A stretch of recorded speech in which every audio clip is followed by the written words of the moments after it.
ওয়া কিয়ামা লাইলিহি তাতাওয়া, আর রাত্র জেগে তারাবি পড়াকে সুন্নত করেছেন। তাহলে এই মাসের ভিতরে দিনে হলো রোজা রাখার আমল, আর রাত্রে হলো তারাবি পড়ার আমল। কিসের আমল? দিনে রোজা রাখতে হবে, রাত্রে কি তারাবি পড়তে হবে। আল্লাহ নবী আরেক হাদিসে কয়, ইন্নাল্লাহা ক্বাদ ফারাজা সিয়ামা রমাযান ওয়া সানানতু লাকুম কিয়ামাহু ফামান সামাহু ওয়া কামাহু ঈমানাও ওয়া ইহতিসাবা ফারাজা মিন যুনুবিহি কায়াউমিন ওয়ালাদাতু উম্মুহু। আল্লাহ নবী কয়, যে ব্যক্তি এই রমজান মাসে দিনের বেলা রোজা রাখবে, রাত্রি বেলায় দাঁড়াইয়া নিদ্রায় কাটাইয়া তারাবি পড়বে, একটা মাস যদি কোনো বান্দা সওয়াবের নিয়তে ঈমান সহকারে সওয়াবের আশায় এই দুইটা আমল করতে পারে, রমজান যখন শেষ হয়ে যাবে তার গুনাহ থেকে সে এমন পবিত্র হয়ে যাবে কেমন জানি তার মা আজকেই তারে প্রসব করেছে, আজকেই তাকে জন্ম দিয়েছে। সুবহানাল্লাহ। আজকে যে সন্তানটা দুনিয়ায় আসছে, কি বলেন, তার জীবনে কি পরিমাণ গুনাহ আছে? গুনাহ আছে? নিষ্পাপ। একেই বলতে হয় নিষ্পাপ। ফুলের মতো পবিত্র একেই বলা যাবে। আজকে যেই শিশুটা কি আসছে, জমিনে আসছে। তাহলে কোনো ব্যক্তি যদি রমজানের দিনের বেলায় রোজা রাখে, রাত্রিবেলায় তারাবি পড়ে, ঈমান সহকারে, ঈমান ওয়া ইহতিসাবা, ঈমান সহকারে সওয়াবের নিয়তে, অন্য কোনো ধান্দা না, সওয়াবের আশায়, সওয়াব পাওয়ার আশায় ইয়াকিন নিয়ে যদি এরকম করতে পারে, 30টা দিন যখন শেষ হয়ে যাবে সে গুনাহ থেকে এমন পবিত্র হয়ে যাবে কেমন জানি তার মা তাকে আজকে জন্ম দিয়েছে। তো চিন্তা করেন এই লোকটা কেমন নিষ্পাপ হয়ে গেল। এ নবীর উম্মতের দল, এই তারাবি পড়া হলো সুন্নাতে মুআক্কাদা। তারাবি কিন্তু জরুরি বিষয়, না পড়লে গুনাহগার হইতে হবে। আজকে এক শ্রেণীর কপাল পড়া তারাবি পড়ে না, রোজা রাখে ঠিক আছে কিন্তু কি পড়ে না, তারাবি পড়ে না। বলে তারাবি কি আর জরুরি নাকি, এত তারাবি পড়ে কি হবে, রোজা তো রাখছি, এটা তো জরুরি না, ফরজ না, সুন্নাতে মুআক্কাদা। এটা যদি আপনি ইচ্ছা করে ছেড়ে দেন আপনার গুনাহগার হইতে হবে। রোজাও রাখলে গুনাহ থেকে মাপের আশায়, আবার তারাবি না পড়ে গুনাহগার হইলেন, তো এটা কোনো লাভ হইল না। রমজান মাস আসছিল গুনাহ মাপের জন্য, আপনি তারাবি না পড়লে গুনাহগার হইতেছে। এই কারণে 30টা দিন তারাবি আমরা সকলে একটা দিনও তারাবি ছাড়ব না। আল্লাহ তাআলা আমাদের সকলকে তারাবি পড়ার তৌফিক দান করুন, সকলে আমিন। এ নবীর উম্মতের দল, এই রমজানকে কেন্দ্র করে আল্লাহ তাআলা মুমিন বান্দাকে, রোজাদারদেরকে 6টা সম্মান দিয়েছেন, 6টা পুরস্কার দিয়েছেন। 1 নম্বর পুরস্কার হলো রোজাদারের মুখের গন্ধ, মুখের ঘ্রাণ মেশক আম্বরের থেকেও আল্লাহর কাছে বেশি প্রিয়। সুবহানাল্লাহ। সারাদিন যারা রোজা রাখে, এই অনাহারে থাকার কারণে তাদের মুখে যে একটা দুর্গন্ধ সৃষ্টি হয়, এই দুর্গন্ধটা আল্লাহর কাছে মেশকের থেকেও বেশি পছন্দনীয়। অনেকে চিন্তা করে তাহলে হাত বিরাস করবো না, মেশাবও করার দরকার নাই, আল্লাহর কাছে যেহেতু প্রিয়, তাহলে সকালবেলা সিয়ারি খাইছি, ওই ময়লা মুখে নিয়ে ঘুমায়া যাব, এমনি সারাদিন কাটাইয়া দেব, যত গন্ধ হবে আল্লাহর কাছে প্রিয়। এই গন্ধ নাকি, এই গন্ধ হলে তো ফেরেশতা আপনার থেকে ভেঙে যাবে। আপনার মুখে ময়লা থাকার কারণে যে গন্ধ সৃষ্টি হবে, দুর্গন্ধ, এটা ফেরেশতাও ভেঙে যাবে। আপনার সব কিছু পরিষ্কার রাখতে হবে, ব্রাশ করবেন, মেসওয়াক করবেন, তারপরে ওই যে ক্ষুধার কারণে একটা পাকিস্থলী থেকে একটা গন্ধ বের হয়, ক্ষুধার গন্ধ, অনাহারে থাকার গন্ধ, এই গন্ধের কথা বলা হয়েছে। 1 নম্বর পুরস্কার। 2 নম্বর পুরস্কার, রোজাদারের জন্য সমুদ্রের মাছ পর্যন্ত দোয়া করে। আরো বিস্তারিত ব্যাখ্যা আছে, সময় নাই, কিসের জন্য মাছ দোয়া করে রোজাদারদের জন্য বিস্তারিত ব্যাখ্যা আছে। আরেক বর্ণনায় আছে ফেরেশতারা ইফতার পর্যন্ত রোজাদারের জন্য ক্ষমার জন্য দোয়া করে।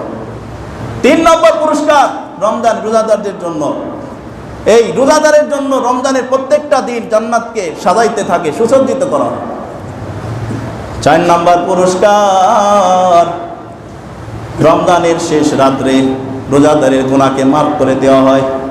যখন 30 দিন রোজা রাখে, 30 দিন যখন সে ইফতারি করে, 30 দিন যখন সাহারি খায়, 30 দিন তারাবি পড়ে, রমজানের শেষ দিনে রোজাদারের জীবনের সমস্ত গুনাহ মাফ হয়ে যায়।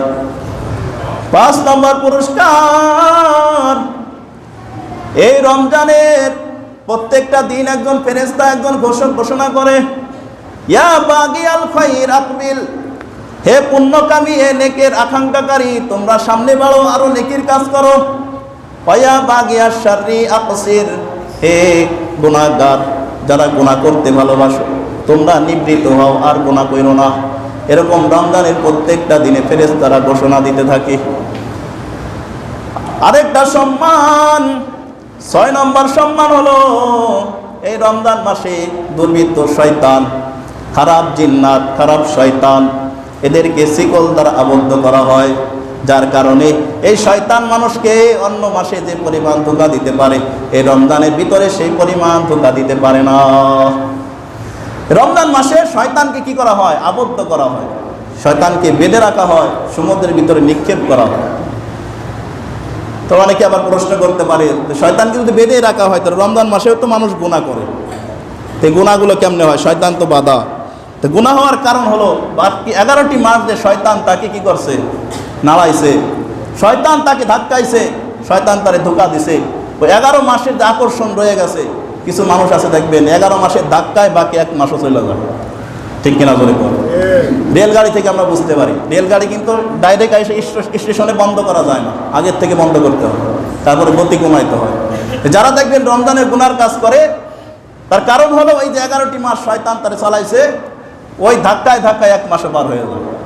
এই কারণে কিছু গুনার কাজ রমজানেও হয়, কিন্তু রমজানের বাইরে যেরকম হয় ওরকম হয় না।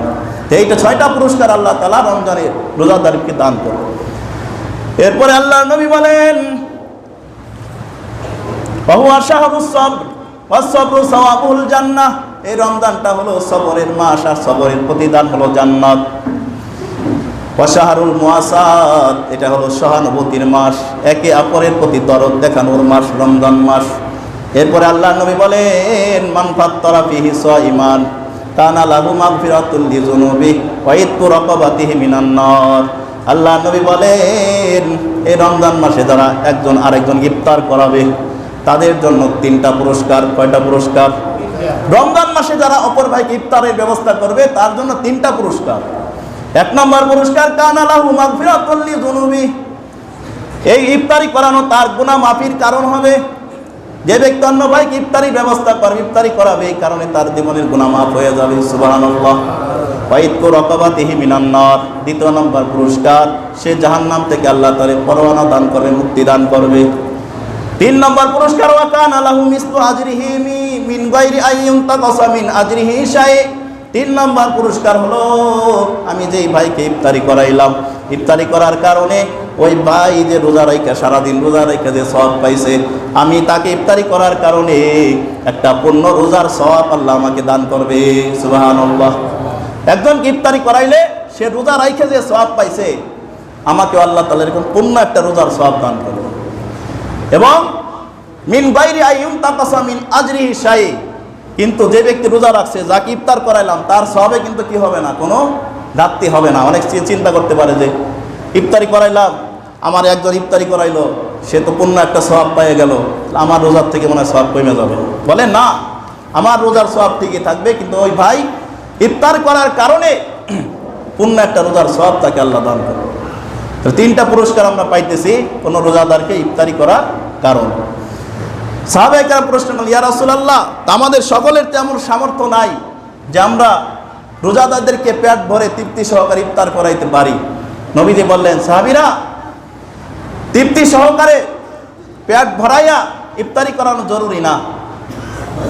ইউতিল্লাহু হাযা সওয়াব আলা মাজপাতিল আবান, কেউ যদি 1 ঢোক দুধ দিয়া কাউকে ইফতারি করায় তারও এই পরিমাণ সওয়াব, আর একটা খেজুর দ্বারাও যদি কাউকে ইফতারি করায় তারও জন্য এই 3টা পুরস্কার। আবার 1 গ্লাস শরবত দিয়েও যদি কাউকে ইফতারি করায় তার জন্য এই 3টা পুরস্কার। সুবহানাল্লাহ।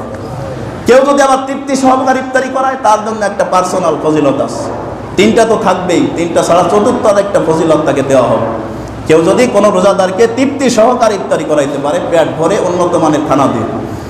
নবীজি বললেন, ওমান আশবা সাইমান, যে ব্যক্তি কোনো রোজাদারকে পেট ভর্তি করে ইফতারি করায় তার কি সাকাহুল্লাহু মিন হাউজি শারবাতান লা ইয়াজমাউ হাত্তা ইয়াদখুলাল জান্নাহ, কেউ যদি রোজাদারকে পেট ভর্তি করে ইফতারি করায় আল্লাহ তাআলা কিয়ামতের দিন আমার হাউস থেকে, হাউজে কাউসার থেকে তাকে এমন শরবত পান করাইয়া দিবে, জান্নাতে যাওয়ার আগ পর্যন্ত পিপাসার্থ হবে না। সুবহানাল্লাহ। তাইলে ইফতারি করার কারণে নর্মালভাবে ইফতারি করাইলে 3টা ফজিলত, গুনাহ মাফ হবে, তার জাহান্নাম থেকে মুক্তি পাবে, আর পূর্ণ একটা রোজার সওয়াব পাবে। আর পেট ভর্তি করে ইফতারি করাইলে আরেকটা পার্সোনা, সেটা হলো আল্লাহ তাআলা তাকে হাউজে কাউসার থেকে পানি পান করান। সুবহানাল্লাহ। এই কারণে আমাদের এই মসজিদে ইফতারি ব্যবস্থা হয় প্রতি বছর। আল্লাহর বান্দারা অর্থ দেয়া, পয়সা দেয়া, শ্রবণ দেয়া, যেভাবে হোক ইফতার ব্যবস্থা করে। এবারও ইনশাল্লাহ আগের নিয়মে আমাদের মসজিদে ইফতারি ব্যবস্থা চলবে। তা আপনারা যার যে সামর্থ্য আছে সকলে যার যার স্থান থেকে রোজাদারদেরকে ইফতারি করানোর জন্য এই মসজিদে সকলে আমরা অর্থ দিয়ে অনুদান করার চেষ্টা করব। কেউ যদি বাড়ি থেকে পাকায় এনে দিতে চান তাও সুযোগ আছে, কিন্তু বাড়ি থেকে যদি কেউ ইফতারি পাকাই দিতে চান, বাড়ি থেকে ব্যবস্থা করতে চান, তাহলে একদিন আগে জানাই দিতে হবে, যেন আপনার কারণে মসজিদ থেকে পক্ষ থেকে কোনো কিছু কেনাকাটা না হয়। এখন আগের থেকেই আপনারা জানাই দেবেন যারা বাড়ি থেকে ব্যক্তিগতভাবে ইফতারি দিতে চান। এই কারণে আমি মনে করি যে যারা মুমিন, খাঁটি মুমিন, এই ফজিলত শোনার পরে আমরা হয়তো ইফতারি করানো থেকে পিছপা হটবো না। যে আপনি নিজে রোজা রাখতেছেন, অপর ভাইকে ইফতারি করার কারণে আপনার অর্থ দেওয়া, পয়সা দেওয়া, আর অপর ভাইকে ইফতারি করাইতেছেন, এ ওসিলায় পূর্ণ একটা রোজার সওয়াব আপনি পাইতেছেন। এক একদিন 2টা করা সওয়াব, রোজার সওয়াব আপনি পাইতেছেন, নিজের একটা আর ইফতারি করার কারণে আরেকটা। এখন আমরা সকলেই চেষ্টা করব ইফতারি বাবদ আমরা অর্থ, আমাদের মসজিদের কমিটি আছে, আপনি যে কোনো একজনের কাছে পৌঁছাইয়া দিলেই চলবে। ইফতারি বাবদ সকলে আমরা অনুদান দেওয়ার চেষ্টা করব। আল্লাহ তাআলা আমরা যা কিছু শুনলাম এই কথাগুলোর আমল করার তৌফিক দান করুন। সকলে বলি আমিন। ওয়া আখিরু দাওয়ানা আলহামদুলিল্লাহ।